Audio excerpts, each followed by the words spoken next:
Hello, fellow fans of the written word. Silvio here, and today I wanted to discuss a topic that I find strangely interesting, which is names of books specifically.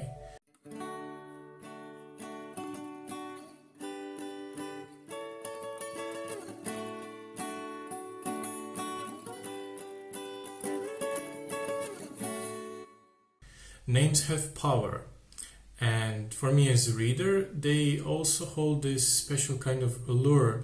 It comes from this single, irresistible idea or a scene that they paint with just either a single word or a few words, a phrase. There's poetry to it. When you see a title that evokes a particular feeling, you're instantly drawn to it. It's more than a book cover for me. When I see a really nicely worded title, I have to know more.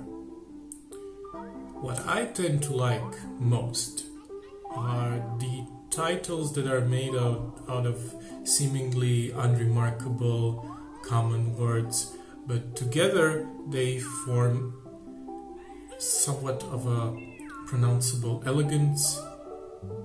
It's like trying to replicate a cellar door. When I see something that just sings in a title, I'm drawn to it.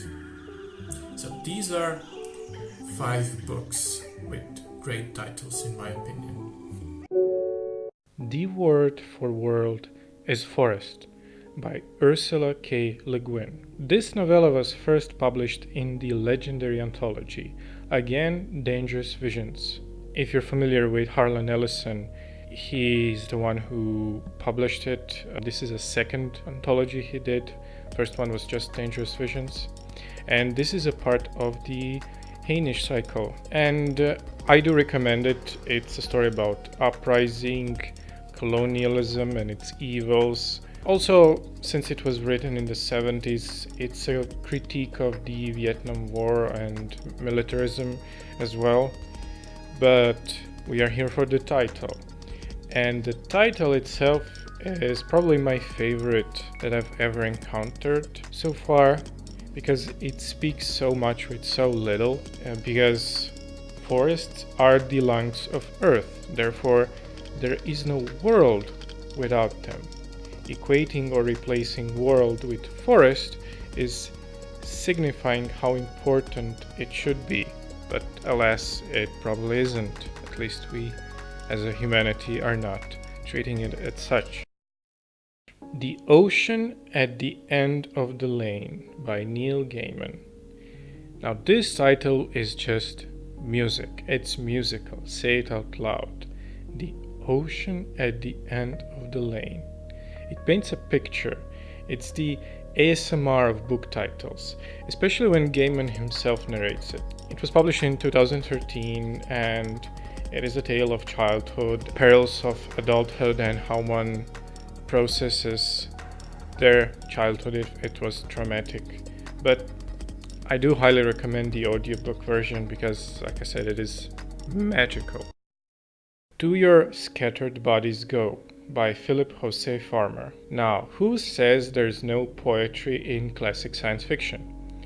This is the first book in the Riverworld series, and it takes its title from Holy Sonnets, which is a poem from an English poet, John Donne, and it goes like this.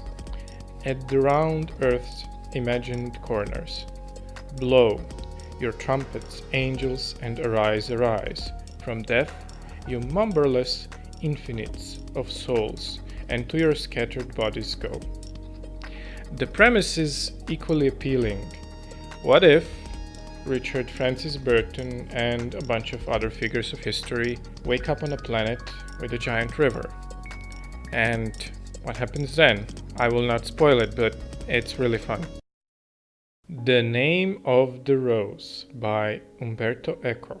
This is everyone's favorite murder mystery in a 14th century abbey, but it still blows my mind to this day that this was a debut novel. I'm not usually a fan of this naming convention when you have noun of noun, but I think this one just works for me because it's very inviting and it is just intriguing on a first glance. To Say Nothing of the Dog by Connie Willis. This is a hilarious sequel to an equally hilarious Doomsday book. And this is what happens when you put dog in a title. I'll be honest, it's automatically better. Honorable mention to The Curious Incident of a Dog in the Nighttime by Mark Haddon, which is also a runner-up. But it is such a, I would say, even posh title. But again, it says so much. It is unusual, yet it is comprised of very common words, and it just calls you to read it.